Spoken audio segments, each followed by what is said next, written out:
एक बार की बात है, एक साधु अपने शिष्य के साथ एक गांव में रहता था।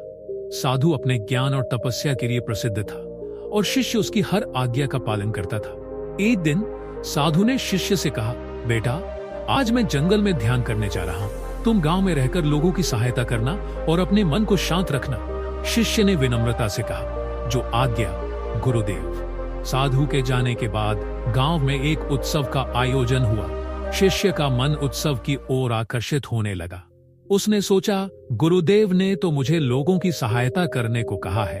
यदि मैं उत्सव में जाऊं और वहां लोगों की मदद करूं, तो यह भी तो सेवा ही होगी। यह सोचकर शिष्य उत्सव में चला गया। वहां संगीत, नृत्य और भोजन का आनंद लेते हुए वह अपने कर्तव्यों को भूल गया। समय बीतता गया और शिष्य ने ध्यान नहीं दिया कि रात हो चुकी है। उसी समय साधु ध्यान समाप्त कर गांव लौटे। उन्होंने शिष्य को न पाकर उसे ढूंढना शुरू किया। अंततः उन्होंने उसे उत्सव में मस्त पाया।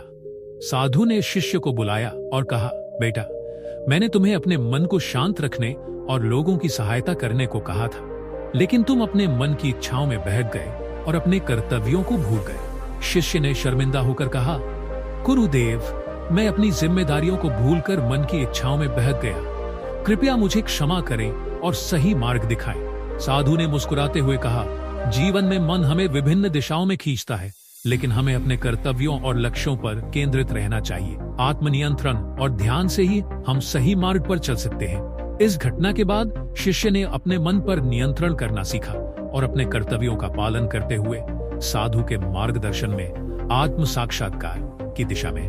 दोस्तों, ये कहानी हमें सिखाती है कि मन की इच्छाओं में बहकना आसान है, लेकिन आत्मनियंत्रण और कर्तव्य परायणता से ही हम जीवन में सफलता और शांति प्राप्त कर सकते हैं। दोस्तों, अगर आपको यह कहानी पसंद आई हो और इससे कुछ सीखने को मिला हो, तो इस वीडियो को लाइक और शेयर जरूर करें।